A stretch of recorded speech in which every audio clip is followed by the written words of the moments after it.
Sakubingelela lapha singamubona umukele emakhaya koSimanzi onzilethela khona indaba zamaskandi ehamba phambili nefika ngesikhathi. Namhlanje ke umukele emakhaya sekulethela indaba ngempela ezibhlungu nezidabukisayo njengoba sekwazisa ukuthi umculo wamaskandi owazakhela igama engoma ezithi Maxity, iPolo Vivo, Hliziyo naMange, kwezinye ingoma ezithi Asambeni Sovota ezaduma kakhulu, Thula ungasho kwadile kumthangana. Siyakwazisa namhlanje ukuthi ngokwazisa umndeni waqinisekisa ukuthi uMajotha Zungu akasekho emhlabeni. uMajotha azomkhumbula ukuthi ukwacula nabantu abafana noFezi Mnyama noSigwebo Sentamo ngokhela phezulu.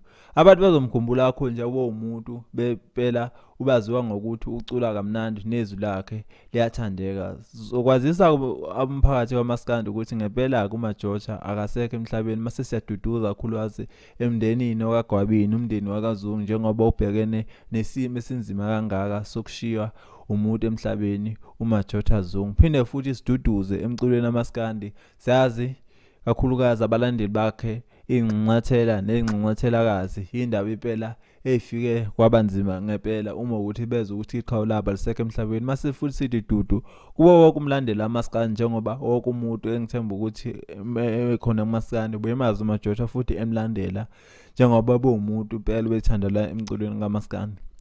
Izona ke indaba engithenga ngibhathela zona noma singemnandi, kodwa bengithi angikwazisi umlandeli lapha emakhaya ukuthi ngempela uMajotha Zungu akasekho emhlabeni, ngathi ke umoya wakhe ungalala ngoxolo. Siyabonga. Izona indaba engithenga ngibhathela zona esikhathini samanje.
mawucula ubugodla isiginci ngemuva ngathi umsila wenkawu. Leyo nto leyo angiyazi kodwa nje hayi